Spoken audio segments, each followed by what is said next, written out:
at the last possible second that for a moment or two, my microphone went dead. Not as much as Rory McIlroy did this weekend. USA, USA, USA, USA. And I am going to commit a cardinal sin and talk about baseball. And that is talk about baseball. I'm going to commit two cardinal sins. We're going to talk about baseball and hockey. Dear Montreal Canadiens, you blew it. Let's go. Can't do it. We'll do it live. Do it live. I'll write it and we'll do it live. Mister, will you please wake up? Wake up, wake up, wake up, wake up.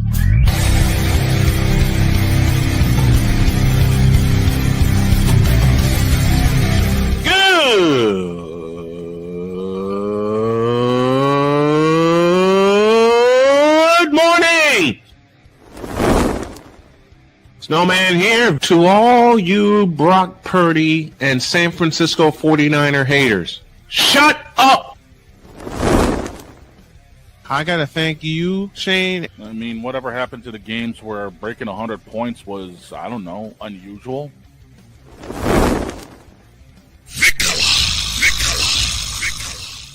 There was one word to sum up the All-Star weekend. Trays. Because we take this job so serious. Splash Brothers, yes. Ray Allen, replace him with Steve Kerr. Reggie Miller, yeah.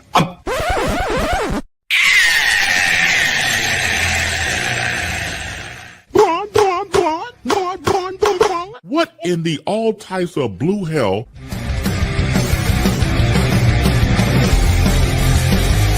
Oh, yeah. Oh, yeah!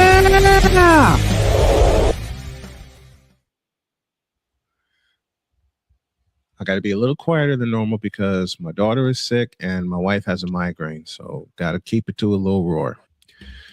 Good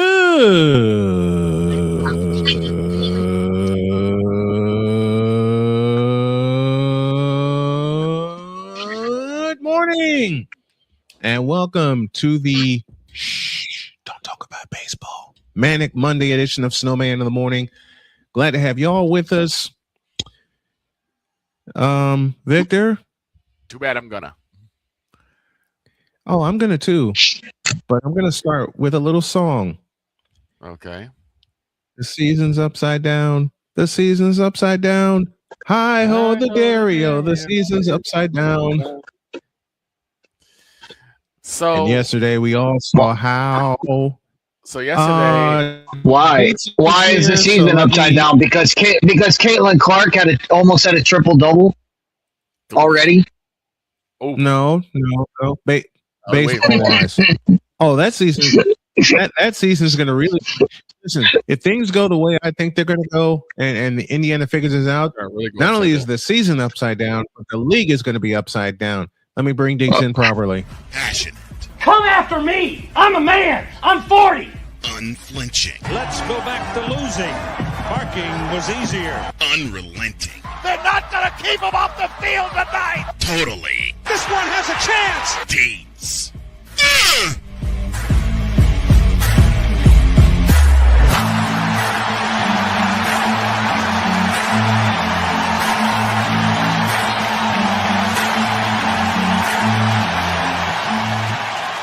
That's not just a murmur, that's a full-blown fibrillation.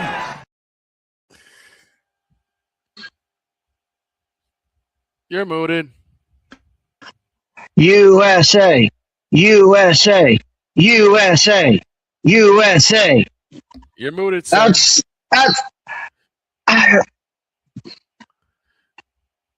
And Victor, I know you're going to get mad at me for this statement. And Snowman is still muted, which is why I'm talking.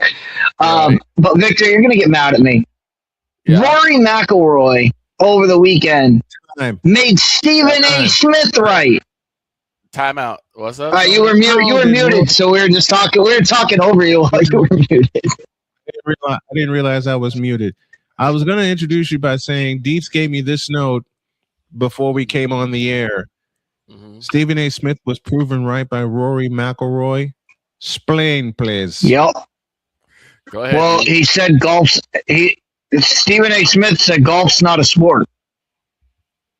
And Rory McIlroy getting upset at a fan chanting during his stroke, during his collapse at the PGA, and getting mad for someone chanting USA, because we all know Rory McIlroy is not American and he plays against America.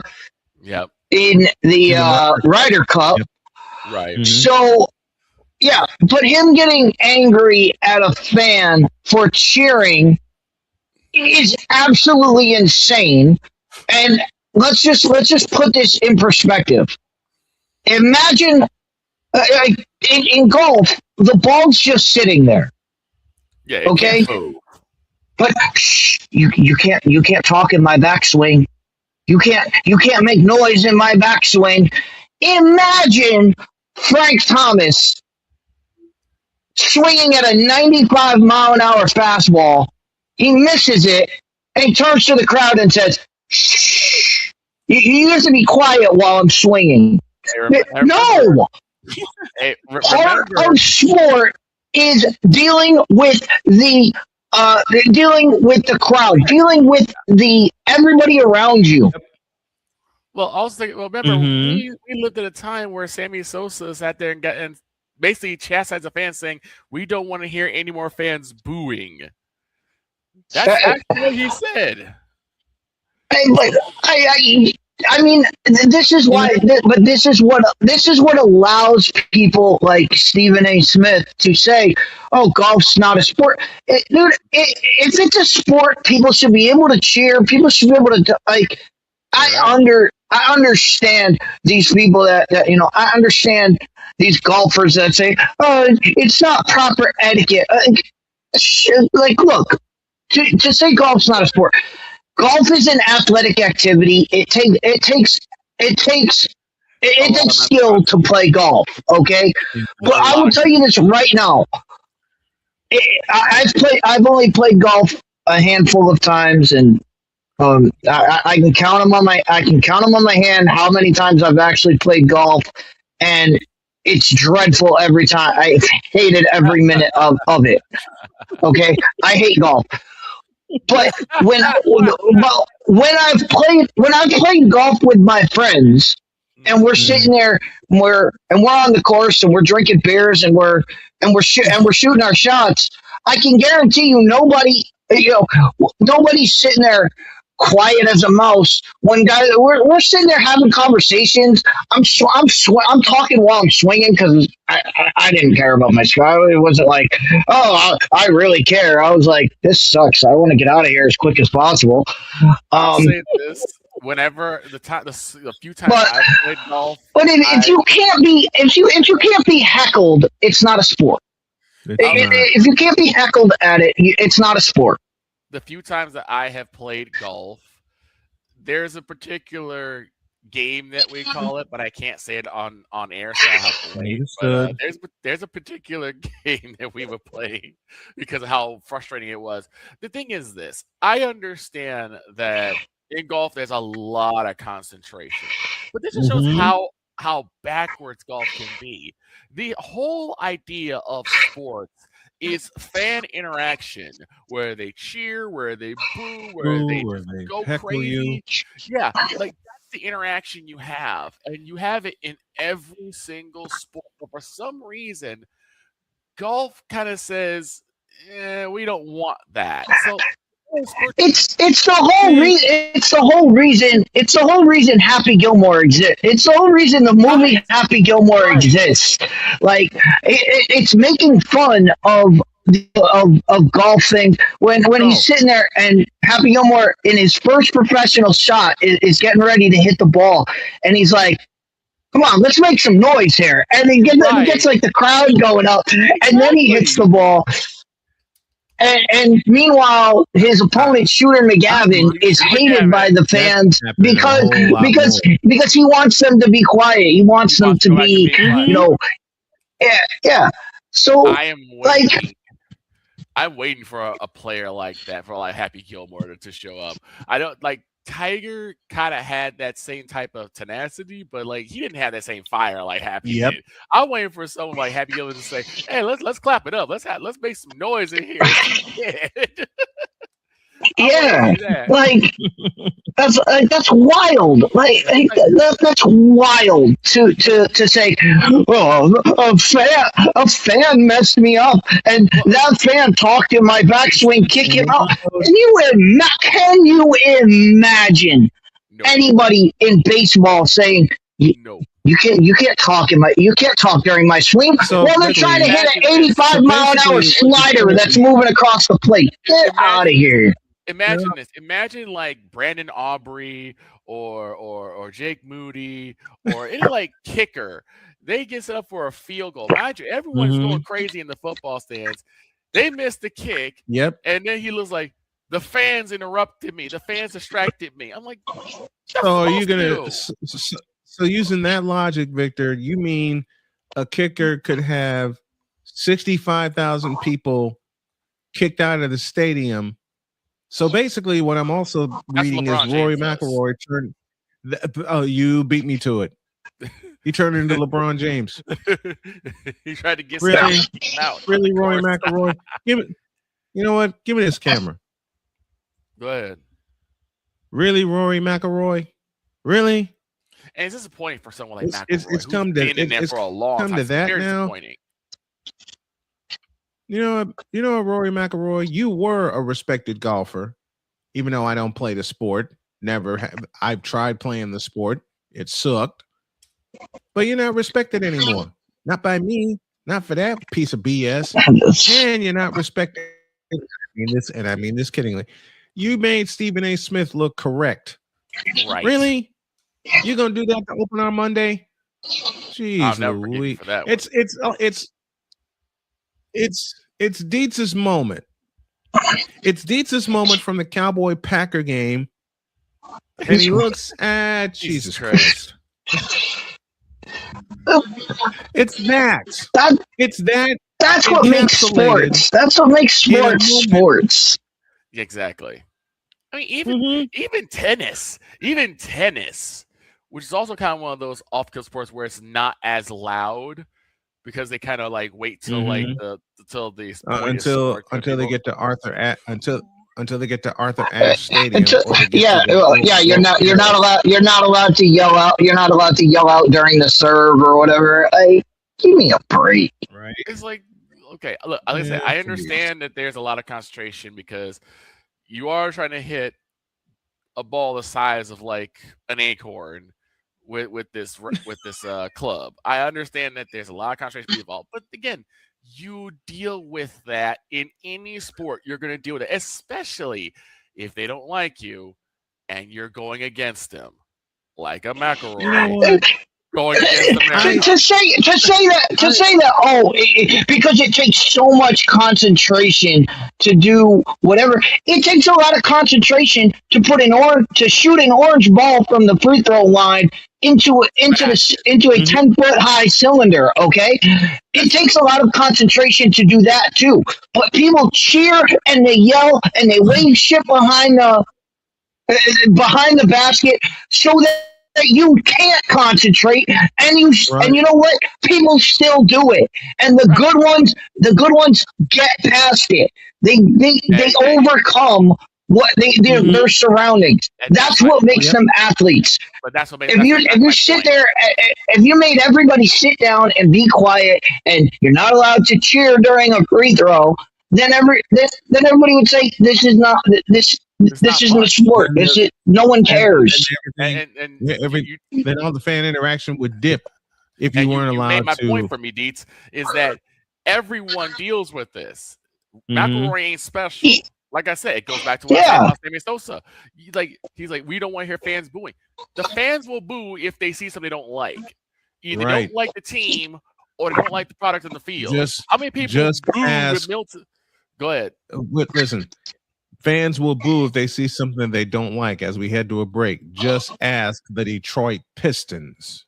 Just ask how many people booed when Milton Bradley took the ball, threw it in the stands when there were only 2 outs. He chucked the ball into the stands. Would he be in the right to say, "You guys shouldn't boo me for that"? You know what? If you don't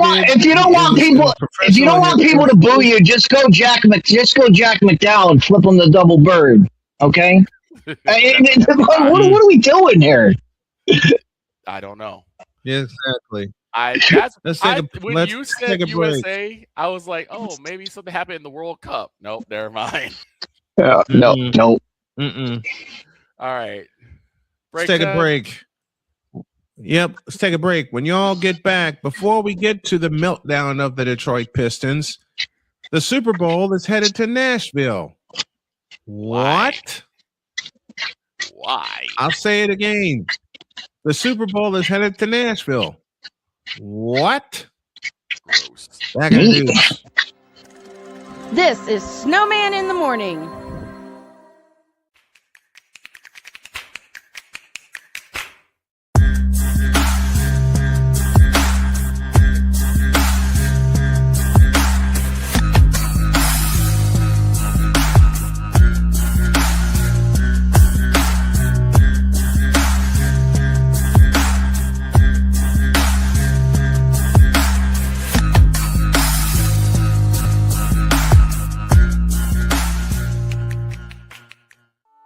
I'm Jenny Garth, and as a mother of 3, I know kids worry about a lot of things. Getting enough food to eat shouldn't be one of them. But here in America, that is a real worry for 1 in 5 children. Even though we are one of the most food-rich countries in the world, 15 million children don't know where their next meal is coming from. This is unacceptable, and something the Feeding America nationwide network of food banks is working to solve. Instead of accepting that our country lets billions of pounds of surplus food go to waste every year, Feeding America has made it their mission to help families in need by rescuing this food. Through food pantries and meal programs, the nationwide network of food banks provides more than 3 billion meals, serving virtually every community in the United States, including yours. Join me in supporting Feeding America and your local food bank by visiting feedingamerica.org. Together, we can solve hunger. Together, we're Feeding America. My mother was always very familiar with her neighborhood, but one day she stopped at the stop sign for much longer than usual, and she didn't know whether she should go forward or turn, and she wasn't even really sure where she was at. It was very unsettling for her. I felt so much better after my son told me, "Mom, I don't want you to worry or be afraid. I'll be there for you, and we'll figure it out." Because we take this job so serious. I don't have a suggestion as to anything but keep the bitch. Keep her. If she does not... Wow. What in the all types of blue hell? This is Snowman in the Morning.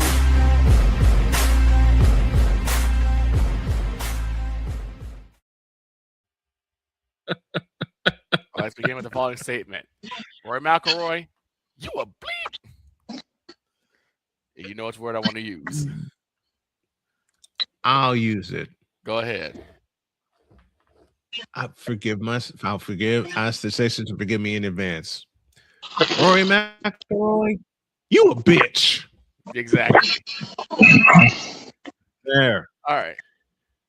Now, how about the season upside down? The Houston Sun are 4 games closer to being 0-42. Oh God. Yep. We'll get to our WNBA chat. We'll get to our WNBA chat later. The Super Bowl is headed in 2030 to Nashville. Man, took him to Nashville. Yeah. Makes sense. What? They're getting a new stadium. I know that, but if you get that's the rule. That's the rule now. If you get a new stadium, if you build a new stadium, you get a Super Bowl. That's how it works. It gives them 3 years to get settled into the new digs. I understand that, but I read that this morning, and Ryan McCarthy. What's the problem with Nashville though? That's what I'm trying to figure out. What's the problem with Nashville? It's one of the biggest cities. Okay. It's one of the biggest cities in the East Coast. Not named New York. I mean, they've never done it. They've never done a Super Bowl in Nashville because they didn't have a team in Tennessee for the longest time. They haven't had updated stadium. But what's different from Nashville as opposed to New Orleans? What's different? Nashville is a huge tourist destination. There's so much to do in Nashville. I don't know. As somebody, I'm just tired of the same. I'm tired of the same 4 cities getting a Super Bowl every year. It goes L.A., New Orleans, Miami. L.A., New Orleans, Miami. L.A., New Orleans, Miami. Oh, we'll throw Vegas in there because Vegas got a stadium. We'll throw Arizona in there every now and then. There's more to do in Nashville than there is in Glendale, Arizona. Why can't you do Dallas? They already do Dallas. They do Dallas. They do Houston sometimes. But it's the same cities over and over again. It's just logical point. I don't know. You know what? I'm just looking like if that's the case. They did that. They did Dallas, and everybody froze their asses off. Yeah, it snowed. Yeah, it snowed. It snowed. It was an ice storm, and still the new Texas Stadium hosted 103,000 people. Right. Yeah. You could do. They could do Dallas again. They could do. They did New Jersey. They did the Meadowlands. They did the Meadowlands when the Meadowlands got a new stadium. Now here's a city that's here's a city that's going to beg for a Super Bowl, and I hope it never comes there. Chicago. Yeah. Honestly, and I'll tell you why. I'll tell you why. They're going to build this stadium in Arlington Heights. I bet you they're going to wind up going to Arlington Heights because there's no reason for them to go to There's no reason for them to go to Gary, Indiana. None. I mean, they could have done it in Soldier Field. Is it really that different from Texas Stadium? Yes. For me, it ain't. Well, for us, it ain't because we did games there. Yeah, there's a difference between Texas State, the new Texas Stadium, aka AT&T Stadium. Yeah, it's a new Texas Stadium, I guess. Yeah, there's a difference between AT&T Stadium and Soldier Field. It's called a roof. Playmakers with this. It says for 4 remaining teams. Talking NBA, people thought in the beginning of this are the 4 teams people thought in the beginning of the season. I'm only looking at the Western Conference Finals. We'll get to that later. But the Super Bowl is headed to Nashville. I happened to be in Nashville in 2017 when and I kid when I do this because it was a lot of fun in Nashville. I will admit that aloud. The Stanley Cup final. The barbecue was nice. I'll give it that. The barbecue is always nice. Heck yeah! You come out. You open the game with Jeff Jarrett coming out to the middle of the field, slamming a guitar in the middle of the field. You're telling me you can't do a party in Nashville? Like Nashville could do it up right. We'll probably if it's actually in Nashville. You know we're gonna get a damn good halftime show. Oh yeah. We're not gonna get politically correct. You know it's gonna be a Nashville halftime show, and that's why it'll be a fun time. It'll be all about football. It'll be all about America. It'll all be about everything we love. You know what? You can make this so much a country. You could do something they haven't done. You could do something they haven't done in a long time. Look, Jeff Jarrett coming out and spiking the guitar at the 50-yard line. Entertainment. I mean, and if it should go to if it's confirmed, and I got the feeling it is, Deets, you may need to reset because you're lagging bad, brother. You may need to do a quick reset. Yeah. I got you. But you know what? You know what you do in Nashville? You know what you do in Nashville? You make the halftime. You tell Jay-Z we don't want you doing the halftime show. Right. We'll take care of it. And you get the biggest country stars you can lay your eyes on. Mm-hmm. And you make it a country halftime show. Why not? You're in Nashville, Tennessee. But that now I'm starting to. You know what, Deets? Damn you! I'm starting to warm up to this. That's what they should do for everyone. I mean, I still say that one of my favorite halftime shows is the one that happened in L.A. I mean, Snoop Dogg, 50 Cent, Dr. Dre, Mary J. Blige, Eminem. Like, the only problem with that is that they cut it to 15 minutes and didn't give it the normal 30. To me, the only thing that made that better is if out of the grave comes Eazy-E. That would have made it. That would have sold it for me. That would have sold it. Greatest of all time. That would have sold it. You know, but it's like that would have sold it. That should be what really hits for the Super Bowl. It's the chance for particular states to kind of show their side of culture. Listen, Pasadena, California hosted Michael Jackson. Right. Okay. I mean, Pasadena, California hosted Michael Jackson. Miami, Florida hosted Prince. Yeah. Yeah. And it's Nashville, Tennessee can host the biggest. Nashville, Tennessee can have the biggest country stars. It'll be the biggest. Yes. And you need and the only problem I had with the Dr. Dre show in Los Angeles is that they only made it 15 minutes. Yeah, maybe because they knew why. Minutes. They knew why because they knew that there would never. They knew why. Absolutely, there would never be another show. There would never be another. If they made it any bigger, there would never be. Listen, if they made it any bigger, there would never be another Super Bowl in Los Angeles. And look, I have nothing against. I have nothing against. If made it any bigger, there would never, ever be another Super Bowl in Los Angeles. Look, now, Deets has me warmed up to this idea.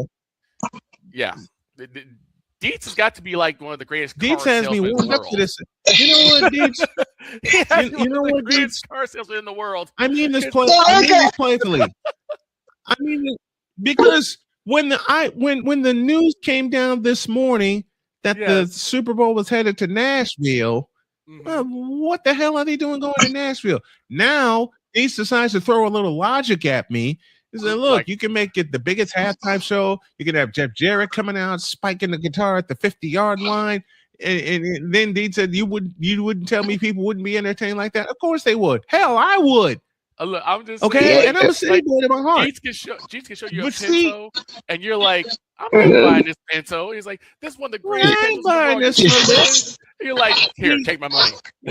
You sold me.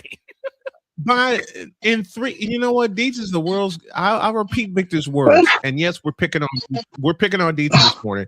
Deets is the world's greatest car salesman because he can show you a Chevy Chevelle, and I'm using my experience of fitting in small cars.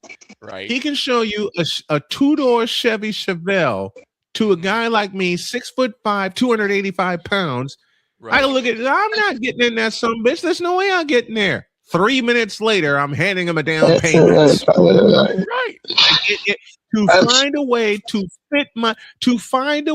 fit my tall ass in that Chevelle. But that's you'll fit. You'll fit. Don't worry about it. But that's all I'm saying. Like, if you're gonna have a team, and everybody's always said, oh, you can't do it here because of weather. You can't do it here because of this, because of that. Right. Like Nashville you have no problem with weather in Nashville. Like,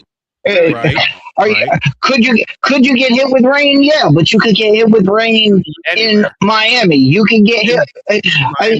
wherever they play, if it's not in a dome, weather can be an issue no matter what.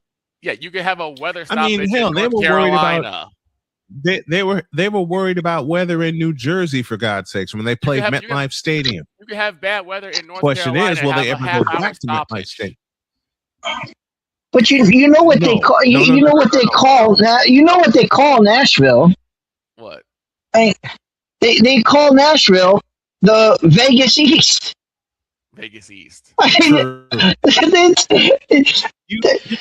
It only makes sense. Okay, let's do this. Let's have a little fun here.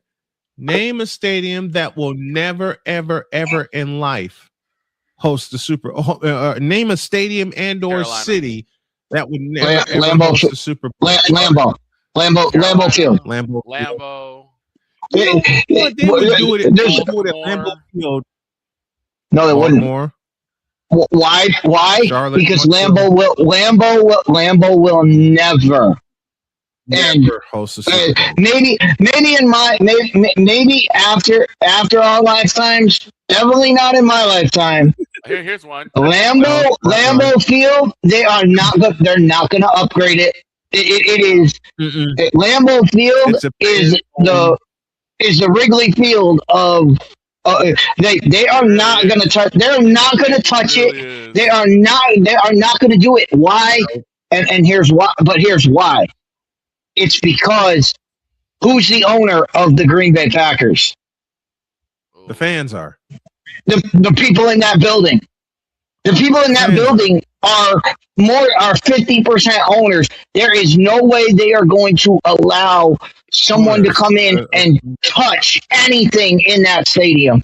So they will never get upgraded. So they'll never say Super Bowl, because you have to have an upgraded stadium to be able to host Super Bowl. Plus the fact that in Lambeau's the only thing there. There's no hotels. They don't have the infrastructure to host a Super Bowl because they don't have the facilities. You're traveling. Everything would be outside of Green Bay. Here's I need Snowman's thoughts on Ant-Man giving the Spurs respect with 8 minutes to go in Game 6. You'll hear that later. Here's the place that we'll never see one. Cleveland will never see a Super Bowl either. God. You know what's bad? They're trying to build a new stadium in Cleveland, in Avon, Ohio. Oh God! With a freaking dome on it. So you know what's if they get a new stadium, they could definitely see a Super Bowl. They could definitely see a Super Bowl. Then God knows if Cleveland gets a new stadium, then God knows that toilet of a city will have a Super Bowl. I think Cincinnati, because they're not upgrading Paul Brown Stadium. Nope. Or Paycor Stadium, as it's called now. Pittsburgh. You can't play a Super Bowl in Pittsburgh, and I'll give you a fundamental reason why. The turf. Because Pittsburgh hosts the state champion high school state championships at Heinz Field. I know it's Acrisure Stadium, but it's Heinz Field. Heinz Ketchup Field. I'll tell you a stadium that will host the Super Bowl in the future, and it's right near me, Lucas Oil. Yeah, you know what I start calling a Pittsburgh versus New England match? The only game you can play on a hot dog because it's mustard and ketchup. That's it. The dog would not like you for that statement. No, I know he would. That's why I'm saying it now, because he's not here. Yeah. Did I take him off the? I don't know. I'm sorry about that. I hit the wrong button. I actually don't know. I don't know if they would do. I don't know if they would do Lucas Oil. I don't think they would do Lucas Oil Stadium. Why not? Because they've done it once. Because look what's happened. Yeah, but that was when the Super Bowl was the first weekend in February. Look what's happening 3 weeks later. 3 weeks later is the combine, which is always at Lucas Oil. And while they're getting ready for the Super Bowl, they're also prepping for the combine. So it could be situation. So And yeah, since- I mean, since the Super they're going to Bowl have is way now- too much going on. Yeah, and since the Super Bowl is now 1 week later, instead of being the first week in February, it's now in the second week of February. Too much prep will be going on for the combine. I would still think. So I don't think they would do. I don't think they would do it. Well, they got one in Lucas Oil. They got one. Yeah. Would they get another one? I don't know. I don't know if they'll get another one in Lucas Oil, especially now with the date of the Super Bowl being moved back, and there's other things on top of that too. Yeah, everything's moved back a week. And you look at what the NFL is trying to do. Like the NFL is trying to do they're trying to hit as many places as possible. I don't think they would spend, because you think about it, they're going to spend 2 weeks, probably 3 weeks in Indianapolis, as in 2 weeks getting ready for the Super Bowl. The Super Bowl, probably another week to, get everything, just another week as far as the Super Bowl is concerned. Just another week to, after the Super Bowl, just to get everything cleared up and then get everything out of there. And then media week too. Go back to Indianapolis for the combine. Like they're going to spend 5 weeks in Indianapolis. No, they know they have Indy. They know they have Indy already covered for the combine. So they're going to try to get it, and they're trying to get more people involved, more places involved. So that's why they would go to everywhere else rather than go to Indy, where they're going to be for Indy for 5 weeks. Yeah, it's also got to take a consideration. That's wild. It would make me happy. It would make me happy because it would be another chance for me to see Lucas Oil Stadium. But I'm planning to do that hopefully in September or October, whenever they have the Circle City Classic, and also plan to broadcast from Soldier Field. What's that? Here's something hilarious. The one time I actually did go to Lucas Oil Stadium was because there was actually a farmer's market at Lucas Oil Stadium. Mm-hmm. When my dad, we took a vacation to Indianapolis. We saw the NCAA building, and now I know D's are gonna say, "Why are you messing things up so bad?" I could have just yelled it at the building. But at the same time, then before we left, we actually went to Lucas Oil Stadium, and there was a big farmers market. Well, I've done 3 games. I've done 3 games at Lucas Oil Stadium. Had a blast each time doing it. Mm-hmm. And the last time I was there was 2017. And I didn't even plan on it. Okay, I did not plan on doing the Circle City Classic. However, to use a note that Dietz told me before the show, I had a conversation with a hater. Oh, no. And said hater dared me to land the Circle City Classic. Okay. So I had to open my whole big ass mouth and said, I can land broadcast credentials in 48 hours before you land broadcast credentials for Cameron Indoor Stadium. Mm-hmm. And as soon as I opened my mouth, I thought, how the hell am I going to do this? So I reached out to the folks in Indy. I was living in Dayton, Ohio at the time. I reached out to the folks in Indy, and I said I'd like to broadcast the game. 24 hours later, I had media passes. There you go. One day after that, I had a person approaching me wanting to use my call for the stadium feed. You're on. Not to mention the fact I made $2,500 that weekend with all the sponsorships I sold. So don't ever dare me like that. Speaking of conversation with a hater, Dietz had one. I think we'll use that to close the hour, and then we'll also have our Mint Mobile call of the day, and it came to us from the South Side. And I get to talk about baseball. We all get to talk about baseball. Dear Allison Moran, and this is the only time I will pick at it. I knew you were going to do it. Give me this camera. Give me this camera. Dear Allison Moran, nah. We'll see you later in the season. She gonna get you. Friday, you gonna get it. Oh, she gonna get it Friday. Oh, I'm gonna get beaned on Friday by Allie. I know that. I know that. I'm gonna get beaned on Friday. I'm looking forward to it. Back in the deuce. This is Snowman in the Morning. Join Ryan McCarthy. I became a Jets fan because Kermit the Frog was my favorite Muppet because he was green, and the Jets wore green. That's how I became a Jets fan. And Dustin Henry. ESPN is cashing all in on let's pay a few personalities and we'll just kind of fill in the gaps. As they walk you through all of the world of sports from their perspective. The Albany Empire, it's a literal circus. No credentials required. Where, Ryan, say the tag. Where you don't need a press pass to talk sports. Every Monday at 8 p.m. Eastern, 7 p.m. Central. On YouTube and where you can find all podcasts. Oh, yes. The tradition, the pageantry, the spectacle, the history, the slut. Wait. I gotta rep my brother's stuff right. All my DMV soldiers, stand up! And welcome to the Commander's Gridiron Report.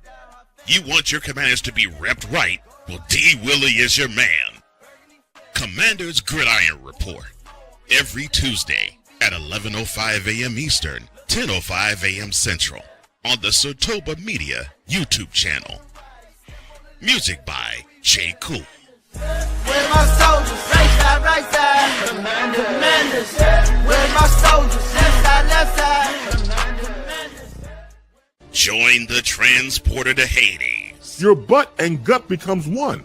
Join the reformer of hooker whores. This is my daughter, Placenta Booty Johnson. Join the bronze car. Whenever you are in distress, take off your baseball cap and throw it in the air. Join your very own superhero of broadcasting, Chris Bass. So whatever color crown they get, they palm it and do two circles, and that translates to, I can beat up black people. As he takes you through the week's paces in Baseline. Live every Saturday at 8 a.m. Eastern, 7 a.m. Central, No, Pacific Time Zone people, just stay asleep when this is on live and just catch the recording. Oh, I'm sorry. Exclusively on the Chris Bass YouTube channel.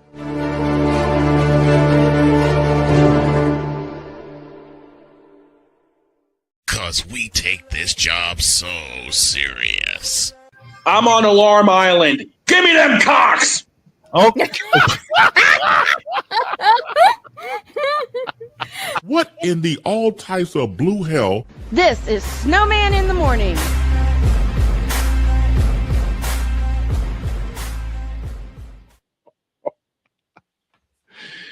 Sometimes I wonder what the hell's on my mind when I put those together. 46 after the hour. Welcome to all of our stations tuning in. And Deeds had a conversation with a hater. Let's hear it. All right. So Friday night, I had a conversation, and I did not start this conversation. I just muddled my way into it.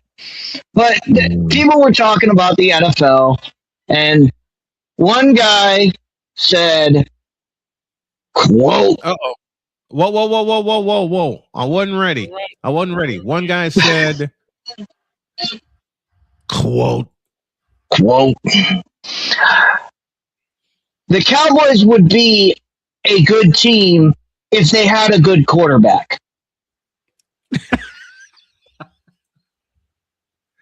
Close quote. Now wait a minute. Wait. Just a moment before you continue. As much as I razz on Dak Prescott, I recognize he is the quarterback of the Cowboys, and he's good. I dig that. Here's what I said. So these guys were having their conversation. So what I said to him, how I answered to him was, tell me why you're wrong. So I said, so what's a good quarterback? I said, how many good quarterbacks are there in the NFL? And the guy looked at me and he said, there's about 15 good quarterbacks. I said, and you're telling me, I said, so you said half the league is good quarterbacks, and you're telling me Dak Prescott is not in the top 15. And the guy looked at me and he said, yeah. And I said, okay. I said, so you're telling me there's 15 other quarterbacks that are better than Dak Prescott? I said, let's go down the list. But I said, let's go down the list. I said, let's just go down the list of all the teams and tell me that Dak Prescott is not, that you wouldn't have Dak Prescott over said quarterback. And we started going down the list, and we could do that here. I thought that would be like a fun thing, like would you rather, and just go down the list of all the quarterbacks. And I can guarantee you Dak is better than 15 of them. Dak is going to be in your top 15. Oh yeah. Okay. Oh yeah. I get through going through all of this with him. I'm like, dude, there's only 32 starting quarterbacks in the NFL. Dak is better than half of them. Like, Dak is better than half of them. He is a good quarterback. So then this is where it goes from a conversation to a hater, because the hater does what everyone does in every kind of conversation when they know they're beaten. They put words in my mouth that I never said. So now all of a sudden, because I said Dak is a good quarterback, and I prefaced him with this. I said, look, Dak is a good quarterback. He's not a great quarterback. But he is a good quarterback. I said he's good, not great. I prefaced that. But all of a sudden, to make his point, he had to say, "Oh, look it! You just said Dak's the best quarterback in the league," and I said, "I have never said those words. I said I have never said those words. I said he's good, not great." See, and then you can't get through to them once they put those words in your mouth. See, you're saying it again, and I'm like, no, just because I don't think he's terrible and awful, just because I said he's good, does not mean I think he's the best. It does not mean I think he's even in the top. Like you said, top 15. I didn't. I didn't make that. I didn't make those terms. You did, and I answered your question. But that's what people do. And we talk about this on Wednesdays all the time with transsexuals. If they're not the best, they're the worst. Right. If you think somebody's good, you think they're the best. No. My words I chose my words correctly, meaningfully. I use them meaningfully. Good means good. Great means better than good. Best means number one and above all the rest. That's how I had to define this guy. And he's still like, you still think that's the greatest? And I was like, no.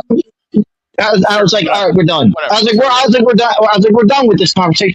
But it happens with everybody. Okay. When you say, oh, this so and so movie is good, like you say, oh, I like Batman versus Superman. Oh my God, you think it's the greatest movie? No, I just said I liked it. I just said I liked it. It doesn't mean I think it's the greatest movie ever made. Right. It just says, yeah, I liked it. It doesn't mean it's great. It doesn't even mean it's good. It just means I liked it. Like people, anytime they're beaten, they try to put words into your mouth, and it's like, okay, I didn't say that. Playmakers trying to troll. Playmakers trying to troll you, Deeds. Playmakers trying to troll you. Playmakers getting in on the fun, trolling you. He's like, yes, I'm trolling. And Playmaker even said, he even admits, he said, yes, I'm trolling. Here's what I say. It's like, let's take another movie. Let's take a movie that I think most people do not like. I'm not the biggest fan of it, but I didn't hate it. Ghostbusters 2016, the all-female version. Mm-hmm. You either think it's one of the greatest movies ever made, or it's a piece of garbage. Now, I didn't care for it, but it was okay, right? You can have that. You can have that thing. Like, I didn't see it, so I can't pass judgments. I didn't see it. Right, but what I'm saying is that it's the quintessential fan viewpoint. I can. You picked the wrong movie for that conversation. As the greatest, but you're right. You're right. People either think it's the greatest thing, or they've watched it and realized it's It's one of the worst movies of all time.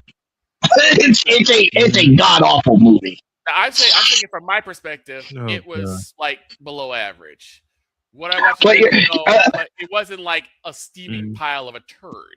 You know? Well, you're talking to someone. You're talking to someone, Victor. You're talking to someone who, off the top of my head, can quote Ghostbusters 1 and 2. Ghostbusters 1984 and Ghostbusters 2. I don't need a script. I can quote the entire. I can quote 100. I will quote 98%. I can quote 100%. I refuse to quote the birthday party scene because it's the worst scene in the history of the movie. But I can quote 100% of both movies and saw Ghostbusters 2016, and yes, it is hot garbage. It is hot garbage. But you're right. People either think it's the greatest thing or the worst thing.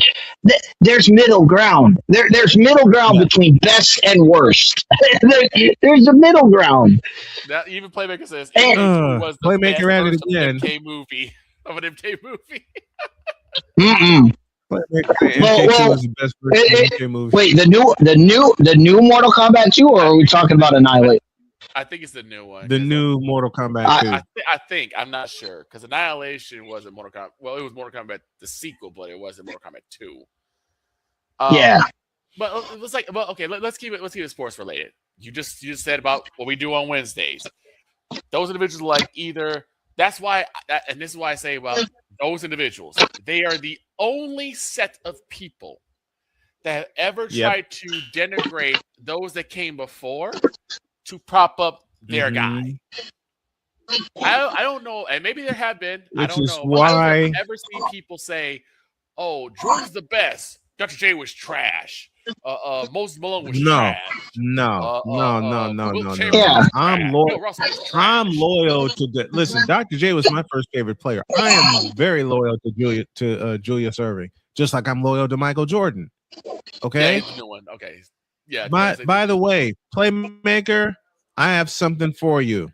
Use a troll. Troll. Use a troll. Troll. But yeah, I mean, everybody has that kind of conversation where it's like, you said they're good, so that means they're the greatest. No, I can say good. I can say good and mean good. As I said, Dak's a good quarterback. He's not a great quarterback. Well, think about this. Right. I think Dak led the league in passing yards this year. He finished second. He finished second. He finished second. He finished second because they pulled him against the Giants. Gotcha. Well, but that's the thing. Is like out of it. that. But that's the thing is that, okay, someone who is basically came in second in most passing yards this season, he's a bad quarterback for that. But that's what I was trying to like. I was trying to be like. I was like, okay. I was like, well, what do you mean by good? And the guy said, 15. I was like, you really think? I was like, you really think Dak's not in the top 50? I was like, go through the league. There are a lot of bad quarterbacks in this league. Right. And And we just started going through. I just started naming names. I was like, "So you're telling me I was like, so you're telling me the Falcons have a better quarterback? You're telling me Malik Cardinals. Malik, what you talk about? Willis is a better quarterback than Dak Prescott. You're telling me the body that the Jets decide to put at quarterback. You're telling me that guy's better. You're telling me that guy's better than Dak Prescott? No, go through the league. There's more than 15 that Dak is going to be. That's going to be better than them. Here's what I'd say. Okay, Deets Berman. Here's what I would say.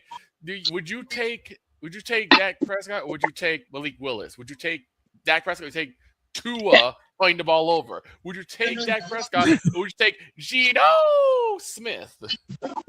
Would you take Dak over Kyler Murray? Would you take Dak over Jacoby Brissett? Would you take Dak over Fernando Mendoza, who's never stepped foot on an NFL field? Would you? Going to pass on the field yet? Would you take Dak over JJ McCarthy? JJ McCarthy, Justin Fields, right? Russell Wilson. Oh, hey, you just have to go. You just have to go down the list of quarterbacks. You just have to go through teams and go, would you rather?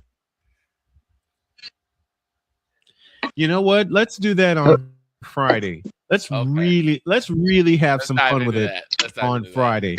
We need to go to a break because we're at the top of the hour. But before we go to a break, it's time for our Mint Mobile call of the day, brought to you by Mint Mobile, the official wireless carrier of Snowman Multimedia. We go to the south side of Chicago. Len Casper and Darren Jackson delivered this. Tying run at third.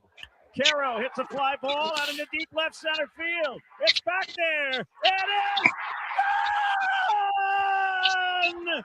Edgar Caro wins it! Shut up! Yes! The young man deserves it. That was Edgar Carroll's 2-run home run to win the game over the Chicago Cubs 9-8. And the White Sox take 2 of 3 in the Crosstown series. On that game. We'll get to the music. Oh, we need that clip. We need that clip for every time we have somebody. Shut up! He what? He said shut up. No, he said socks up. We need to. He did. Shut up. Here it is. You know what? I'll play it again. It sounded like he said either step up or shut up. I thought he said socks up. But Len Casper, legendary Chicago voice. He has been the television voice of the Cubs. He's now the radio voice of the White Sox, along with Darren Jackson. But yeah, he delivered that call. Presented by Mint Mobile, the official wireless carrier of Snowman Multimedia. We're running late. We head to a break. Baseball musings with Victor and myself after the break. My thoughts on the conference finals inside of a Snowman's Take, and that won't take long. And a few more things to handle. Hour 2 in a deuce. This is Snowman in the Morning. Drew Willingham. In this case, yeah, you put the blame on Kyle Shanahan for apparently not preparing the team enough for the overtime rules, supposedly. Cole Johnson. Peyton was considered the winner, and he was the darling of all darlings for Gerald. With a special appearance by Tyrone Alizé McDummy. Ain't nobody calling me. Text delete. Join these two football enthusiasts as they give you Total Football Talk. Live every Monday at 4 p.m. Eastern, 3 p.m. Central on the Sertoba Media and the Comey Media YouTube channels.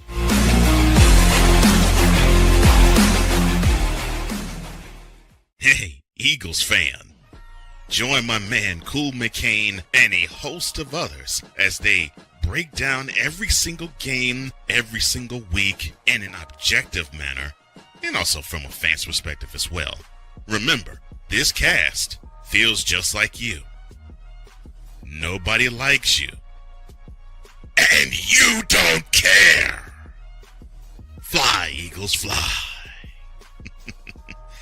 Eagles Elite Podcast. Every Wednesday at 8:30 p.m. Eastern on YouTube and other podcast outlets.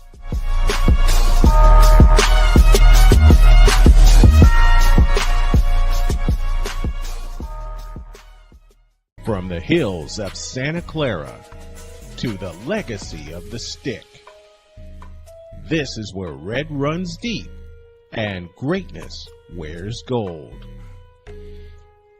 40 plus years of fan, 30 years in the booth, and now it's personal. The 49ers like you've never heard them before. This is That 49ers Show on Snowman Sportsnet. Hosted by Brian Snow, each week you will get a recap of the game that just happened and the game that will happen. All the stats, facts, and figures, all the fun notes, fan chats, and everything else you could put into 30 minutes. This is That 49ers Show on Snowman Sportsnet. Wednesdays at 7 p.m. Eastern, 6 p.m. Central.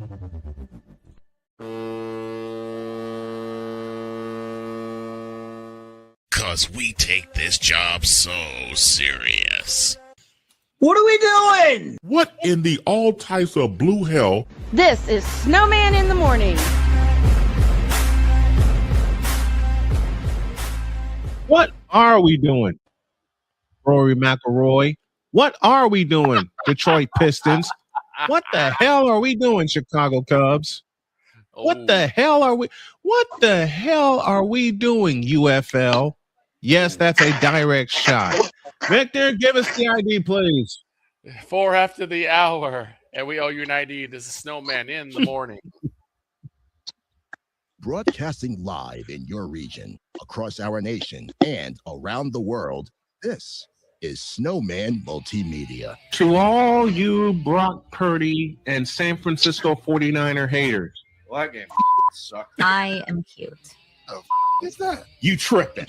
Who told this lie? Shut up. Terrell Jones has no brains. His football acumen is the same capacity as Gun Run's moral capacity. I will never get over that line. No, I know you Ever. will. All right. I will never get over that line. Well, that game sucked.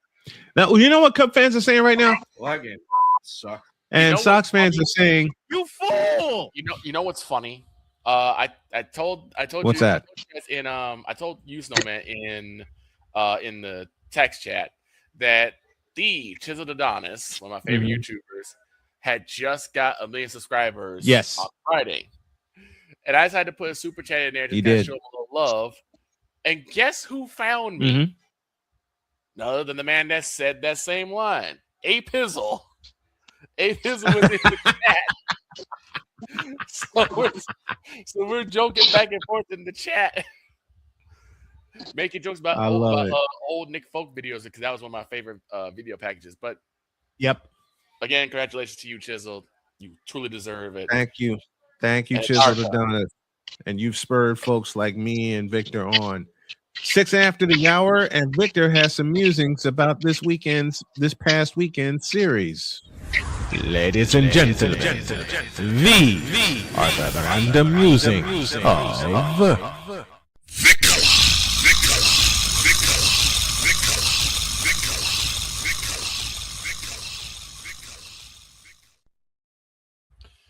Before we get to that, let's have another listen to the call of the day from Len Casper and Darren Jackson. Tying run at third. Caro hits a fly ball out into deep left center field. It's back there. It is gone! Edgar Caro wins it! Shut up! Yes! The young man deserves it. Darren Jackson did say shut up. Victor, go. So there was one word, because as I was yesterday, I decided to cook a big piece of salmon, and I usually gaming. So I decided let's go ahead and turn on the TV and turn on in the Sox game. And big shout out to WCIU for actually having the game available that I could watch. there was one word that came to my mind watching that game. This is what I have been waiting for from the White Sox. Yes. That game was amazing. Not just because it got extra innings, not just because it had 2 ties, but just the way the White Sox played. They didn't play perfect, but they didn't need to. They also didn't need to depend on the long ball. I saw loopers going in the gap. In fact, one of my favorite plays, I think it was Vargas, that actually got a 2-run double that tied Miguel Vargas. Yep, that tied the game up at 4 apiece because it was 4-1 Cubs. Yep, going into the bottom of the 4th inning. Then you get a run coming in, 4-2, and again, their runs batted in. Their runs batted in and not off of home runs. Thank you. This is what I've been waiting for. And I'll add to that. Tristan Peters, who had not hit a home run all season, right, cranked one in the 8th inning. In fact, Vargas almost cranked one. It just hit the top of the fence, and then fell right in front of the nose of the right fielder. Mm-hmm. When I tell you, it was honestly, Snowman, it was like being back in Linwood. Yes. Seeing that type of play was like being back in Linwood, calling the game. I actually fell into a routine. You and me both, man, because I was checking out that game while I was prepping for the Indiana Fever. Mm-hmm. And all I can think of was the same word. This. When I told you how I was angry and had, and mind you, I was so disappointed when I saw that massacre at the beginning of the season against the Milwaukee Bruins. But then again, Milwaukee Bruins, they're the Bruins. They're the Brewers. They're the Brewers. Sorry, dog. But it was such a good game. I was like, man, and I came back after I was talking to somebody on the phone. I came back and said, let's see. Maybe the Cubs finally pulled this one out. They're tied at 7 apiece. And we're in 10 innings now. Yep. 3-run homer in the 9th tied it off of Sir Anthony Dominguez. Cubs get the lead 8-7. And then this is where I come in.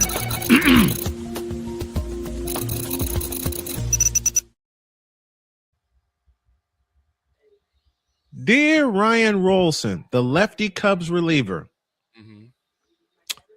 he threw, I'm going to try to do this in the way of Dietz and I's, one of our favorite announcers of all time, Mr. Keith Jackson. Keith Jackson, during Game 6 of the 77 World Series on ABC, said, quote, Reggie Jackson has seen 2 pitches in the strike zone tonight. 2. And he said them both into the seats. Yep. Ryan Rolston threw 2 pitches in the 10th inning yesterday. 2. And the last one ended up in the seats. Yep. How do you feel, Ryan Rolson, if you are called on to get a save? You're called on to get a save, and Dietz is smiling. I see that little smirk on his face. You're called on to get a save. All you have to do is get 3 outs. 3. That's all you got to do is get 3 outs. Well, the first pitch he threw, and it was a lefty-lefty matchup because he was facing Andrew Benintendi. First pitch he throws, and Benintendi does a perfect drag bunt up the first baseline, and he nearly beat it, but he was called safe. They looked at it, they made the correct call, and he was called out. Yeah. Runner advanced, tying run at third. And I'm gonna play this again because it does my heart so good to know that another professional announcer can lose his mind and crack his voice on a game winner, which I have done for 31 years. The second pitch that Ryan Rolson threw in the 10th inning, once again, this happened. Tying run at third. Caro hits a fly ball out into deep left center field. It's back there. It is gone! Edgar Caro wins it! Shut up! Yes! The young man deserves it. Finish up, Victor. And so when I watched that, it brought a tear to my eye. Where'd he go, Victor? Like, can you hear me? It's like it brought Yeah, a tear to we my heard eye. you. It brought a tear to my eye because it's like finally we're seeing it. We're seeing that F word that we miss so much. The fundamentals. You know what I'm saying? Drag bunts, squeezes. Yes. Dropping a looper right in front of the left fielder, but just behind the shortstop. Those crane shots I've been missing this. Look, I don't have a problem with the home runs. That's always fun to watch. But you want to see runs getting batted in. You want to see situational hitting. I don't think the Sox left that many people on base this time. There are a couple hiccups. 6. 6. Because Hill, you got to show up your swing, bud. Because there were some pitches you knew Yep, Derek Hill. You know what will not to swing at. There were some bad chases, but all in all, this was an amazing game. And I hope that this is the start of something brilliant, not just for the Sox, but for the Cubs as well. Because the Cubs hung in there. Let me give flowers. Yeah, they did. Yeah, they did. Cubs hung Yeah, they in did. there. And they think they did in honor of the owner of the Billy Goat Tavern, who unfortunately passed away this past Friday. But man, I tell you, that was a good game. This is why, yes, Homer boy, we talk about baseball here. Those are my musings. And those are, ladies and gentlemen, these are the random musings of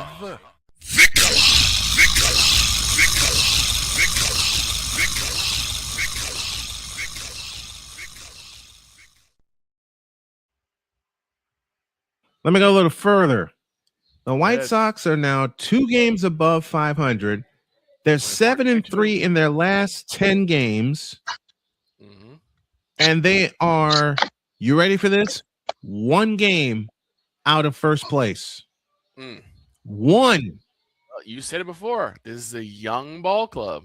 It just took a while. It took a while, and now the White Sox are the 24-22 they're one of 4 teams that are above 500 in the American League. Cleveland, the White Sox, Tampa Bay, and the Yankees. And the Yankees are about to fall off a cliff. Oh, dear. After leading the East Division, Tampa Bay is now leading the East Division. Don't make Wise mad. But, I'm saying, look, we tell the truth here. You know that. You know that. I know. And if I know why, bless is hard. Bless Wise is hard. If I know Wise, he's thinking the utter blasphemy. Exactly. I told you I'd get that sound. But once again, Wise is thinking the utter blasphemy that we're talking ish about his Yankees. Well, if you actually had a closer, maybe, just maybe, you'll win a few more games. Let's ask the audience, and this should be one of the polls.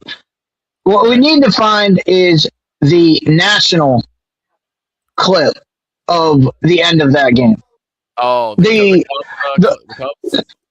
because what do you want? What do you want from your announcer? Do you want your announcer to say, "And there's a home run and the game's over," or do you want that?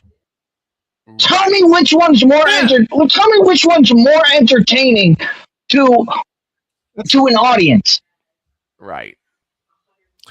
Yeah, I'd want to keep Len Casper's call. I want to keep Len Casper's call. That's why I recorded it. It took me an hour to find it because I kept finding John Schriffin's call. I kept finding John Schriffin's television call from Chicago Sports Network. Okay. But dadgummit. Give me Len Casper all day with his voice cracking just like mine does on a home run, which Victor has heard when we covered the Chicago Public League for 10 years together. Yep.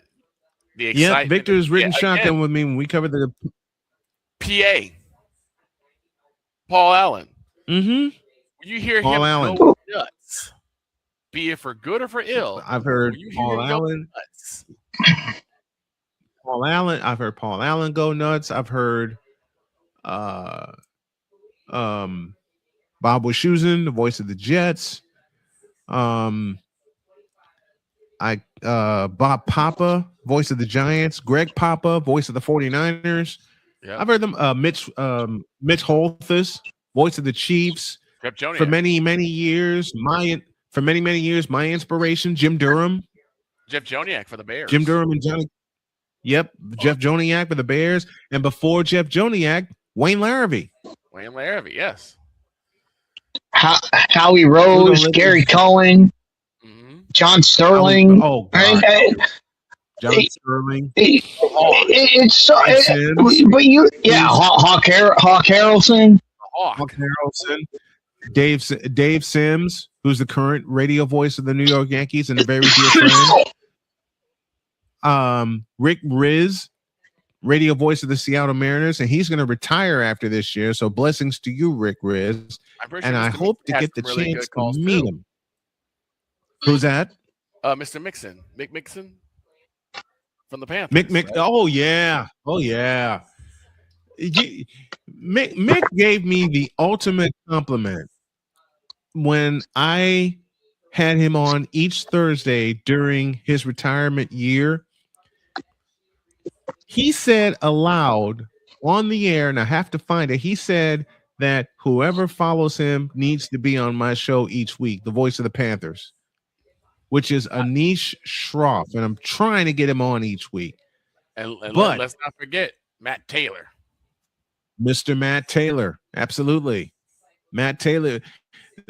I got a funny story about that. I told you guys this. I'll tell the audience. My mother-in-law and my wife went to Kentucky one Sunday, and I had not planned to do the Colts game. I planned to do the 49ers game because it was a 4:00 kickoff. Right. I'm 3/4 of the way asleep, and I know everybody in the audience and everybody on this panel has gone through it. I'm 3/4 of the way asleep, just about to get into that second level where you don't hear anything, and my phone rings. And I turned it on just for that purpose because she was in Kentucky. My wife calls, and she says, "Are you doing the Colts game?" No, because I'm doing the 49ers game later. Well, you need to do the Colts game right now. We can't hear it. Baby, it's on the Colts radio network. My wife's next three words had me scrambling when she says, and I gotta do this right. Pay homage to Cole Johnson. My wife's next 3 words were, quote, "We're in Kentucky." Close quote. Well, y'all know what happened next. I was scrambling in here, getting everything fired up, getting ready to do the second half of the game, and I was still new from surgery at that time, which means my body kept messing up on me. I've done better. I got to wait to take off. I'll talk about that a little later. But I had to take an extended break, and Victor, you know why. Yeah. My stomach was acting stupid. Yep, I remember. When I get home, my wife told me, she says, "I listened to your call. You did a great call, but you got to stay out of the bathroom." I was cracking up. And me being stupid, walked right into the trap, and I went, "What you mean?" Right. She says, "I can tell when you're in the bathroom. Your breaks take longer than usual." That one did, because it took about 7 minutes when it should have been only 2.5 minutes. But kudos to the White Sox for a walk-off White Sox winner. They're now 2 games above 500. They're one of only 4 teams in the American League that are above 500, and they're only 1 game out of the division lead. Yeah, I want to say take a break. Before we take a break, hold on. Go ahead. I want to take a break. This is not because the Sox won. It's because this was an all-around good game. Even if they did this well and lost, I was very pleased with what I saw. I was very game. I'm very pleased. Great series. Yes. Great. Steve Stone said it. Great series all around. Great series all around. Pluto Living says SGA is on a historic run right now. If he continues, his legacy will not be narrative based. Yes, it will. And yes, I'm trolling. Take a break. Come back. Speaking of narrative based, there's a young lady by the name of Caitlin Clark who's had narratives about her. And yesterday and Friday, she decided to have a little fun and prove them wrong. WNBA chatter is next. Introduce. This is Snowman in the Morning. Join Ryan McCarthy. I became a Jets fan because Kermit the Frog was my favorite Muppet because he was green, and the Jets wore green. That's how I became a Jets fan. And Dustin Henry. ESPN is cashing all in on let's pay a few personalities and we'll just kind of fill in the gaps as they walk you through all of the world of sports from their perspective. The Albany Empire, it's a literal circus. No credentials required. Where, Ryan, say the tag. Where you don't need a press pass to talk sports. Every Monday at 8 p.m. Eastern, 7 p.m. Central. On YouTube and where you can find all podcasts.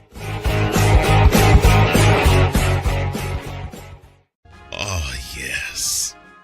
The tradition, the pageantry, the spectacle, the history, the slut. Wait. I gotta rep my brother's stuff right. All my DMV soldiers, stand up! And welcome to the Commander's Gridiron Report. You want your commanders to be repped right? Well, D. Willie is your man. Commander's Gridiron Report. Every Tuesday at 11:05 a.m. Eastern, 10:05 a.m. Central. On the Sotoba Media YouTube channel. Music by J. Cool. Where my soldiers? Right side. Commanders. Where my soldiers? Left side. Join the transporter to Hades. Your butt and gut becomes one.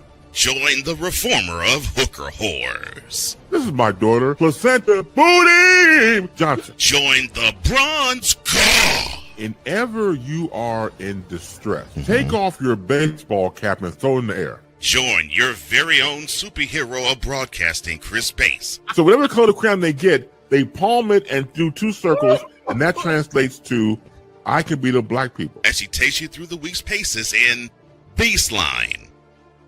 Live every Saturday at 8 a.m. Eastern, 7 a.m. Central, Pacific Time Zone people, just stay asleep when this is on live and just catch the recording. Oh, I'm sorry. Exclusively on the Chris Bass YouTube channel.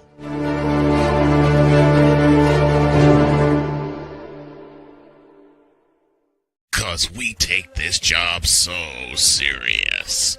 I'm on Alarm Island. Give me them cocks! Okay. What in the all types of blue hell? This is Snowman in the Morning.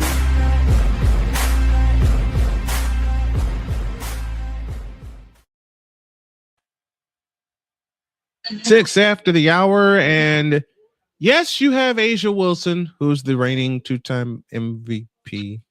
Yes, you have the Las Vegas Aces, who are the 2-time defending champions. Yes, they've added Kennedy Carter, which gives their team a boost off the bench, and I recognize that. But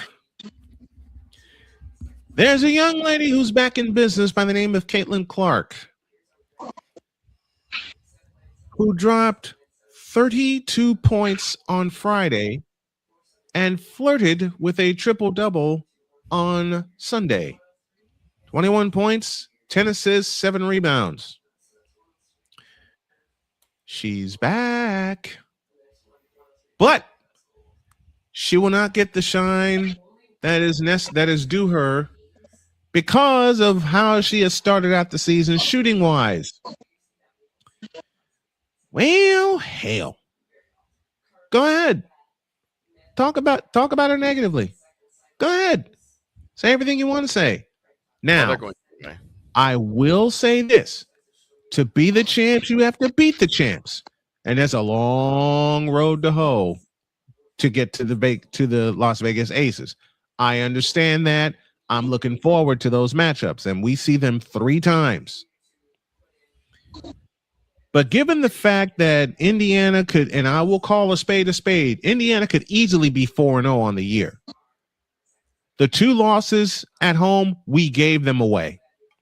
We had double-digit leads in both those games and lost them both. One in regulation in a shootout with Paige Beckers and company, and one in overtime, which Caitlin Clark hit a miracle 3 to tie the thing. But again, I'll say it real. We had double-digit leads in both those games. Matter of fact, in all 4 games for Indiana, they held double-digit leads. The win in Los Angeles and the win at home against Seattle, where they won by 11. Mm-hmm. But I'll echo a point that Chris Dietz said last week. It's a win anyway when you get Caitlin Clark playing 30 minutes after how much time she's missed off the court. Right. It's a win anyway when you're able to beat a team without your best big. I'm talking about Aaliyah Boston, who was out yesterday with a lower leg injury. It's a win anyway when Stephanie White puts a hybrid lineup together, which includes Lex Hall, who was diving all over the place. You know what? Here's the nickname I can give Lexi Hall. There was a player at Loyola Marymount by the name of Tom Peabody. His nickname, the Human Bruise. We may have another one in Lexi Hall. We just may have another form of that in Lexi Hall. But you know something? I'll take 2-2 right now. Right. I'll take it. Why will I take it? Because you know the flaws of the Indiana Fever. We're seeing them right there. They get up double digits and they get comfortable. Mm-hmm. And I've said it during all 4 games. You cannot get comfortable. Right. You simply can't. But a pair of 100-point games, I'll take that. The highest scoring opening day game in WNBA history, 211 points. I'll take that. Right. And you know what makes it even more fun? They're just scratching the surface. Tip of the iceberg. They are just scratching the surface. I will echo a point that Playmaker said for the Indiana fans to do, because I saw a couple of articles already. Let Stephanie White coach the team, please.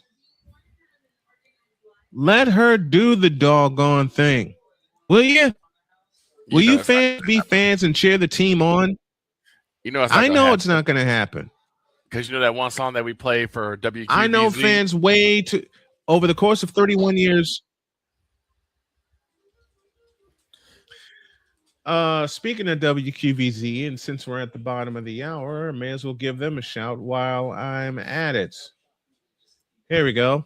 Local station ID time. This is Snowman in the Morning. You're listening to WQVZ, 1700 AM Mission Radio. For me and the Lord, we got to understand it. We're on a mission from God. That. Yeah. That's what everybody. That's what every fan. Stop being an armchair quarterback to let Stephanie White coach the team. Will you please? Will you? I'll repeat Playmaker's point. I don't have the video available to me, and we got someone waiting on us. But I'll repeat Playmaker's point. Shut up and let Stephanie White coach the team. Will you please? Please. Please. That's Snowman's take. What's yours?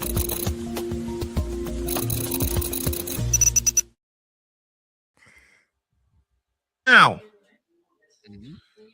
Let's have some fun and go to North Carolina.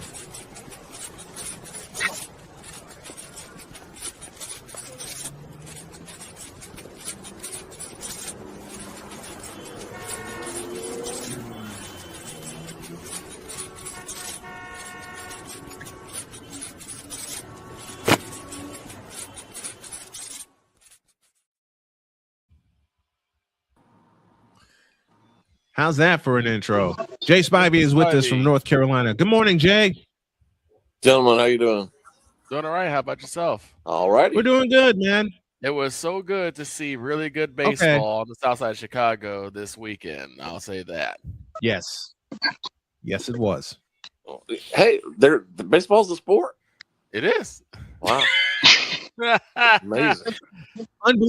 Unbelievable, isn't it? Hey, I said for my music, I said, and yes, Homer boy, we do talk baseball here. So yeah, ironically, as I sit here now, I'm watching MLB Network as we speak. There you go. There you go. There you go. As I do every morning. I don't know. What? Just to give a plug out, and I'm certainly not getting paid to do this, obviously, but if you guys have not seen it, I know you do a show at this time every morning, but I don't know if you see the replay. There's a show on MLB Network called MLB Central, which is really, really, really good. Mm-hmm. It's like the baseball version of NBA Tonight. Yes. Yes, it is. It's excellent. It's just, and I just happened to fall upon it 5 or 6 years ago when I was watching it. It's terrific. Right. Oh boy. Hang tight, folks. There we go. Now all the shows on MLB Network are good. Yeah, they are. Yeah, they are. That's why I have it. We talk baseball here. Yet in 2020, I was told not to. You both were told. When I first hooked up with Jay. It's funny you mentioned that. I just told a friend of mine that the exact same thing happened to me, as you well know. Yep. And my friend who I just told this to said, "Does that mean that the listeners don't like it, or that the moderator doesn't like it?" And I said, "There you go. There's your answer." You just said it. Yep. The moderator, who is very familiar to Jay and I, hates baseball. How do you hate baseball? I'll tell you, he made that a golden rule. A command, yes. He made it a command when I got on this network. Yet he points me to Jay Spivey, who's an Atlanta Braves fan and a baseball fan. Really? Sure am. We've made jokes about that for so long. Dietz even did one last Friday saying, time out. You guys are talking baseball? Nobody talks baseball. The only time we ever discussed baseball was when Hank Aaron died. He goes, well, I guess we should talk about Hank Aaron, but we don't normally talk about baseball. Well, it was like an obligation for him to talk about Hank Aaron. Right. When he repeated that, I cannot tell you how many times he repeated that to me, especially after Hank Aaron died, and he capitulated and said, "You got to talk about Hank Aaron, but you normally don't talk baseball. Want to bet?"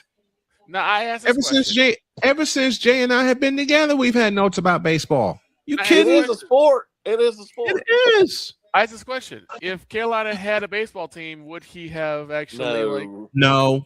He still wouldn't? Wow. No. Because listen, 2022 Wake Forest baseball. Well, yeah, I remember that. Doggone near got to the national championship series. 23. Thank you. I was 23. there. I was on for that one. You guys talked about that so much about how we follow Wake Forest baseball each and every week. The better they got, the more we followed them. They were in maybe he would have had They were in a game that a lot of people consider the best college baseball game ever in the College World Series. When they played LSU, it was Skeens versus Brett Lauder. Oh my gosh! 1-0. It took a walk-off home run to win it for LSU in 11 innings. 11 innings. He never talked. I just don't understand that logic. Like that I'd have to poke into his brain. I probably would find an ashtray and a cereal bowl if I ever like cracked his head open. But it's You like, don't want to. There's no logic. There's no logic to it. There's nothing to explain that. He lives less than 2 hours away from Raleigh, where the Hurricanes play. He never talks about the Hurricanes as hot as they are. He doesn't talk hockey either. Gotcha. Never talks about the Hurricanes. And the Hurricanes will be playing for a spot in the Stanley, and the Hurricanes will be playing for a spot in the Stanley Cup beginning this week. It's Carolina basketball, Carolina football, the Panthers, and the NBA, and the Hornets all year round. All year. That sounds like a terrible. You know what he did? For you know what else? Radio. You know what else he did? You know what else? You know what else he did when I allowed him to be producer of my show, and he would send me the subjects. It was all Carolina based. Who cares? And I'm like listen, I said, listen, Doc, Snowman in the Morning is a national show. And he kept hammering home that you got to be local. Listen, local. I will give a nod to the local show scene, because local was how I got started in Chicago. Okay, when I first did Snowman in the Morning, I had covered all of the local Chicago news. Then I expanded. Yeah, and here we are sitting 12 and a half years later, being a nationally and internationally. Thank you, Sig Diggy. Here we are. Show. Here we are. The conference baseball tournament start this week, they are this week. Carolina's ranked number 2 in the country. Yep. Wake is the second best team in North Carolina, behind Carolina. He never talks about them ever at all. You know why? Because he hates him. Now he hates him. We don't. I was at the beach for quite a while. I just got back Friday night. Where I was, Carolina was playing last week. And I had every intention of going, but you couldn't find the ticket for the game. Could not find a ticket. So I just drove by the stadium on my way back to the hotel. And it was overflow over there. You couldn't find a parking space. Packed. It was packed. Ain't no way you're gonna find this. And he never discusses it. Never. That's sad. So we're definitely gonna be following them this week. He won't talk about them during the NCAA tournament next week. Never. We do. That's sad. Definitely gonna be following them this week. That's sad. That's pathetic. That's pathetic. If you call he yourself never a discusses Wake Forest, this is where he lives. You know what? You know what I found hilarious? Yes, he lives in Winston-Salem. You know what I found hilarious, no man? Victor, he lives in Winston-Salem. Right. What's that? Remember when I brought up curling like a while back? Yes. I actually came across someone who said, you know what? I have never heard of a show that talked about curling before. We'll talk about it now. And she's a big curling fan. I was like, it's how we do it. I didn't know we had. I know there a lot of curling people fans, because we don't really live in a cold weather area, but curling is very popular around the world. It really is. It is. You know what? The first time, and I got to share this. The first time I saw a curling match, I took a look and went, "What the heck is this?" What is this? I had no clue. And I still don't totally understand it, but still. I don't totally get it either, but I have to make an admission here. I'm hooked. And it's during the Olympics, it's on nonstop. Right. Yes. Yes, it is. Yes, it is. It's on more than hockey is. It's on all the time. It's on curling is more Listen, during the Olympics, and I found this out, curling is more popular than hockey. Yeah. Truthfully. A lot of countries it is. A lot of countries it is. It's crazy to me that you have individuals who are saying, don't talk about these sports because no one talks about these sports. It's like, you don't know that. Yeah. It's that you don't want to talk about it or you don't care about it. Right. If you don't like baseball, so what? The rest of us do like it. Right. When I lived in North Carolina and he was producing my show and I ventured to talking about baseball, I can't tell you how many times he yelled at me for it. Do you know how many baseball fans were writing in to tell me thank you? Yes. I was getting emails every day saying thank you for talking about baseball. We were supposed to say and we do around the horn. We do it around the horn style. Yeah. The other thing is, like, if you're going to discuss college, there's more than one college team in the state. Yes, there is. Yep. Yes, there is. There's more in than the conference where his team more than the is, North there Carolina are Tar 4 Heels. North Carolina teams. Right. And that doesn't even count a bunch of other teams in the states. So that's what I'm thinking. No, like, that has to be a it does recipe for not. disaster. That's a recipe for disaster. Yeah, When I'll tell you. We don't. I'll tell you talk about my business friend. in the sport. I'll tell you about my friend Tia, who's watching us on Twitch, who's a big baseball fan.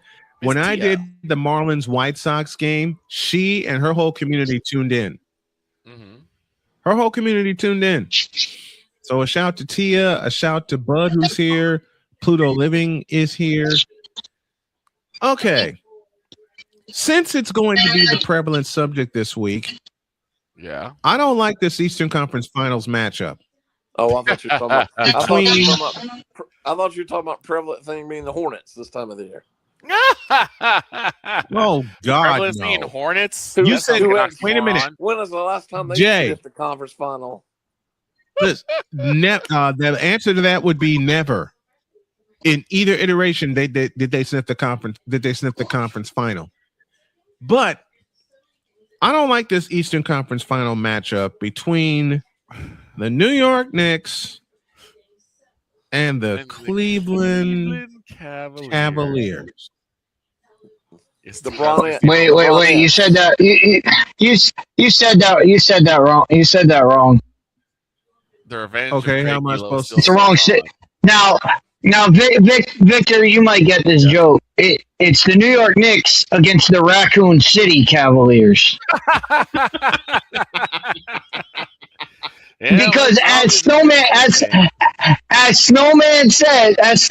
likes to say, the cadavers, they've been in the mortuary, ready to go, and gotten up off the table twice. The Cleveland Cadet. I don't know who gave me that joke first, but I've been using it ever since. And Jay's heard me say this. A lot of people heard me say this about Cleveland. When people ask me to explain the legacy of the Cleveland Cavaliers, and they would expect me to say LeBron. Nope. No. For me, the legacy of the Cavaliers is Craig Elo. Yeah, it always happens. Why? To Craig Elo. Because it always happens to Craig Elo. Yeah. But I'm not fond of this matchup at all. I'm not either. Well, it's going to be an afterthought to the Western Final anyway. Which begins tonight, and that's the top two teams in the league, the Spurs and the Thunder, which I expect to go all 7 games. I wouldn't be at all surprised to see that happen. I wouldn't. I would not either. And Jay said the word prevalent, which does not include the Hornets right now. Please. Like I said, prevalency and Hornets sounds like an oxymoron. Please. When is the last time? Jay just sent me a. I'm not even talking about the playing game, which doesn't count. When's the last time they were even in the playoffs, let alone the conference final? Does the NBA They've Cup never.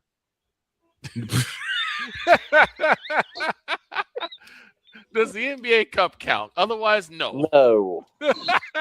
What a stupid trophy. No. You a fool, Victor. No. I hate you for that joke, but it's true. The Charlotte Hornets have never sniffed the conference finals, and given the state of their franchise, never will sniff the conference final. The play-in to me doesn't count. I hate the play-in tournament. I absolutely abhor the play-in tournament. It's stupid, but we know it's a money grab. Just like the NBA Cup. Well, like I said, that's a total money grab. This means more basketball. Yes, it is. Yes, it is. More people, and that's how they get the money. That's all that matters. It doesn't mean anything in the grand scheme of things. There's no. It means absolutely nothing. Means nothing. So I got a question. If you win and I'm smiling 2 feet deep because I'm getting ready to laugh as I ask this question. Mm-hmm. Are the Knicks cursed right now? Because they won the NBA Cup this past year. They did. Every team that has won the NBA Cup got pimp smacked in the playoffs. Yep. Which They frightens sure me because they're playing the Cleveland Cavaliers. Well, the other thing is They're playing Cleveland the just Cleveland finished. Cadavers. Cleveland just finished. The Knicks hadn't played what, a week? Right. Over a week. Mm-hmm. I mean, you don't want to have that much time off this time of the year. No, you really No, don't. you don't. Because you're gonna be rusty. You're gonna be like out of shape for a bit. You're gonna be rustier than Rusty Staub at the plate for the Mets. That's like the Hurricanes hadn't played in a week and a half. Nope. And they're still waiting to play because Game 7 between the Montreal Canadiens and the Buffalo Sabres is tonight. I don't believe. I think the Eastern Final starts Thursday. And I gotta do. So they're going to go. I believe it's be 11 or 12 days without playing once they start playing on Thursday. Right. This is at least 12 days. At least I think 12 the last days. time they played was last. And to make the joke that. Yep. And to repeat the joke that we always do here. Thank you, Ryan McCoffey, for this. What? 2 black men talking baseball and hockey? Oh my goodness! Right. How dare we? Wait a minute. Let me do this. Let me do this right. Let me do this right. This entire panel talking hockey. Oh. And baseball in the same. Wait a minute. And baseball in the same conversation. What's he going to do if North Carolina gets an MLB team?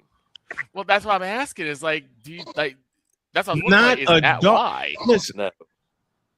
if North Carolina ever gets a Major League Baseball team, I'm on the horn begging to be their play-by-play announcer in a blink of an eye. Period. Well, he won't talk about you. I can promise you that. I will. Listen, I don't live in Carolina anymore, but I did for 2 years. The sorry no account Panthers and the sorry less than no account Hornets. But Bob, as I've told you many times before, far and away the best pro sports team in North Carolina is the Hurricanes. It's not even close. It's the Carolina Hurricanes. Right. Not Carolina even Hurricanes. remotely close. And he doesn't speak of them at all. Never. No. In And fact, that's crazy. In fact, I got yelled at one show when I replaced a segment idea. Here's what happened. I replaced a segment idea of his, and I talked hockey. Because for the longest time, I taped my show for air. Do you know this man called me? Oh, no. Yelling at me saying, why did you talk hockey? Because it's a sport. Right. Because the Carolina Hurricanes are doing what they need, are doing what's necessary to win. Because I'm a Blackhawks fan. Because there are several Canes fans in the area. I mean, people are this season alone. People are very excited about this. I asked this question. Do you guys know like what was like the average like amount of listeners he would get for that station? A lot. Someone like how? As I sent you this before, this morning, man. It'd be more than people talking about why does Joel Embiid need a contract extension, as what he was talking about this morning, apparently. Who cares? I'm just thinking, really? Like, how? I saw that. And how is Joel Embiid a topic for discussion when they just got pimp slapped by the New York Knicks? Yeah, the Knicks just beat the snot out of them. I don't get it. And got embarrassed by having it was almost a Knicks home game up there last week. In Philadelphia. I mean, it was swarm in Philadelphia. They get embarrassed. Yep. They get embarrassed by 30. With a capital EMB. You're not going to win. And not for Embiid either. Right. You're You're not going to win with Embiid. You're not. They will never win with Joel Embiid. Never. I had people get mad at me when Ben Simmons got drafted in 2016. The Invisible Man. Everybody was so excited. Yeah. And I said, how'd that work watch out? this. I said, watch this. Within 3 years, Ben Simmons will be the biggest bust we ever talk about. Oh, the venom that was spat toward me. But It's then like- 3 years, 3 years later, I get It's people like, contacting me saying, you were right. Yeah. It's like when Scam Newton was drafted by the Patriots. I told everybody, including family members, that they would never win with him. And family members crushed me for that. People I know crushed me for that. How'd that work out? Did they ever win with him? Why? Just imagine how it feels to be a Knicks fan. Your team gets over the hump. They get to an NBA Finals, and they have to face Clyde Drexler and Hakeem Olajuwon and the Rockets that were an absolute juggernaut. Yeah. Well, I mean, look, you guys. Your get team mad. finally gets over the hump. Your team is favored in the NBA Finals this year, and if they win, they have to play the Spurs or the Thunder. The Thunder. Okay. Both times they get to the NBA Finals, they run into a juggernaut. This is an obvious joke, and I apologize in advance. Remember when the Knicks made the finals in 1994, they ran into Hakeem Olajuwon, who was a juggernaut. Well, they make the finals 5 years later in 1999. They run into the Spurs, who were a juggernaut with their version of the Twin Towers, Tim Duncan and David Robinson. And now, should they get through this year, they have an MVP waiting for them, or Wemby, Wemby waiting on them. Look, I'm gonna make It's gonna be a freaking massacre. I'm gonna make this joke, and I apologize in advance, Mr. Spivey, but like, y'all can't talk bad about Scam Newton. He's elite, right? No.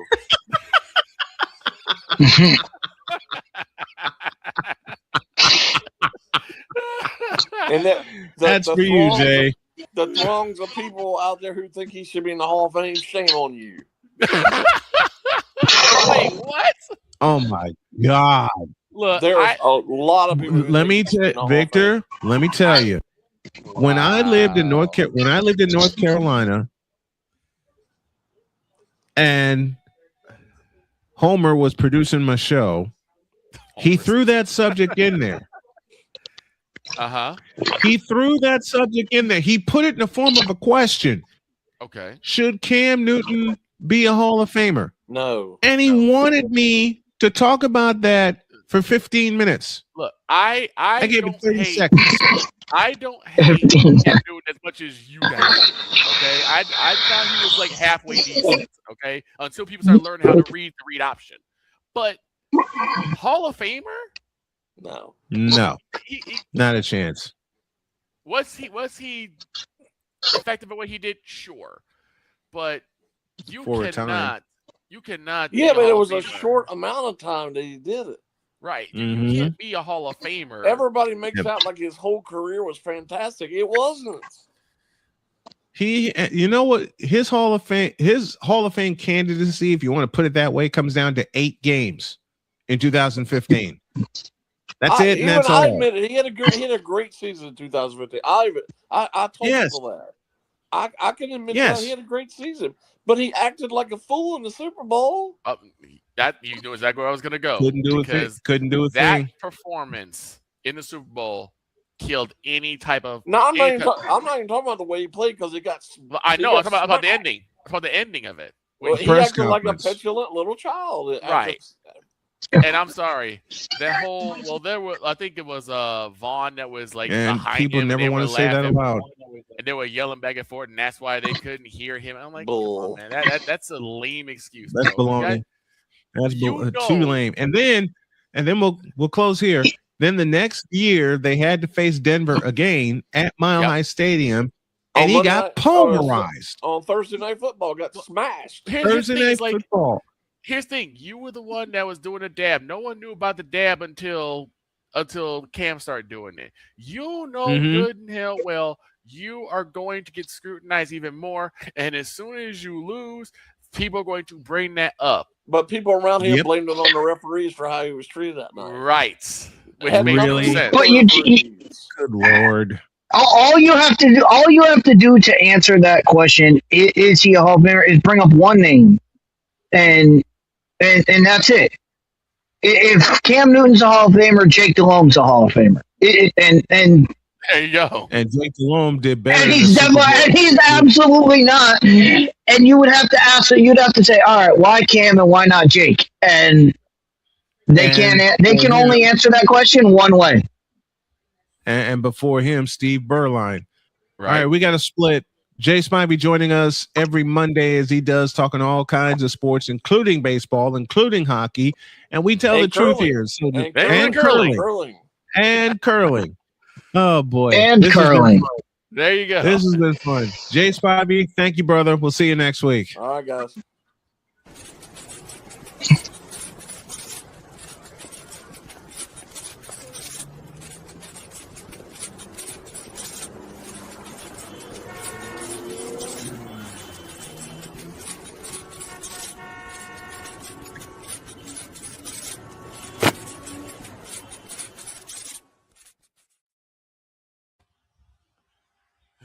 The new logo.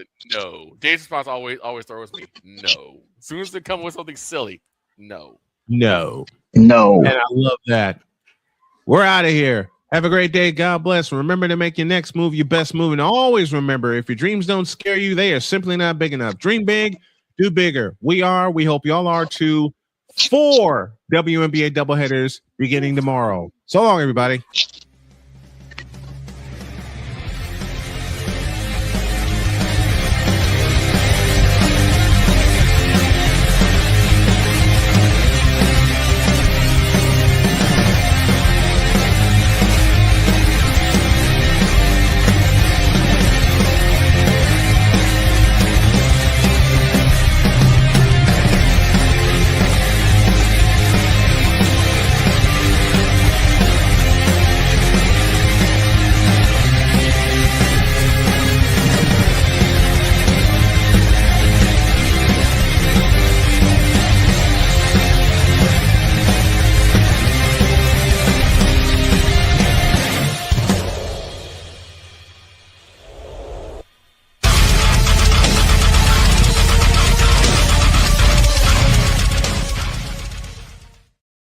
Who has a better chance between the Knicks winning finals or the Jets winning a Super Bowl? The Meteor has a better chance than both of them. Hope y'all had fun. We sure did. We'll see you tomorrow. And to Damien's point, neither. We're out.